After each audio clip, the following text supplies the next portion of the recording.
আসসালামু আলাইকুম। দেখতেই পাচ্ছেন একটি ধোঁচার দোকানে আমরা এখন উপস্থিত হয়েছি এবং ২টা ধোঁচা অর্ডার করলাম। প্রথমটি তৈরি করার সময়ই আমরা ভিডিও করা শুরু করি যে আপনাদেরকে একটু দেখাবো বলে।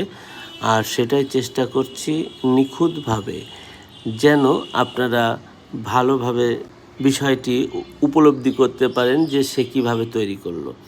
আর তার তৈরি করার বিষয়টা আমাদেরও ভালো লাগলো।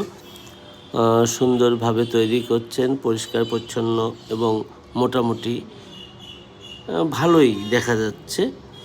তবে এইখানটাতে প্রচুর ভিড় থাকতো যে সময়টা, সেই সময়টা আমরা এসে দেখেছি একজনের খাওয়া শেষ না হতে আরেকজন এসে লাইনে থাকতে দেখেছি। কিন্তু এখন যে অবস্থা, আমরা দুজনই আসছি এবং তাদেরকে 2টা ধোসা অর্ডার করলাম, আর কোনো কাস্টমার নেই।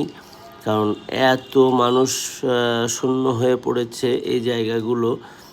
যারা আসতো তারা অর্ধেকটাও নেই।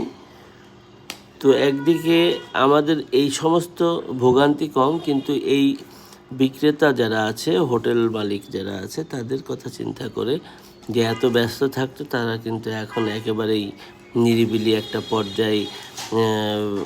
পর্যায়ে আছে। আর সবথেকে যে বিষয়টা বেশি ভালো লাগতেছিল সেটা হলো এই ধোঁচা বানানো এবং ধোঁচাটা খেতে পেরে আমাদের খুবই ভালো লাগলো। তৈরি প্রায় শেষের দিকে, এটাই প্রথমটা। আর প্রথমটাই আমরা মূলত ভিডিও করেছিলাম বানানো। সে এখন বানানো শেষ,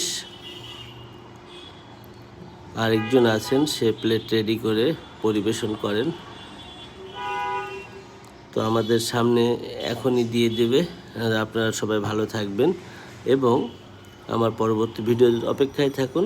আরও নতুন নতুন অনেক ভিডিও আপনাদের জন্য অপেক্ষা করছে। ধন্যবাদ সবাইকে। আসসালামু আলাইকুম।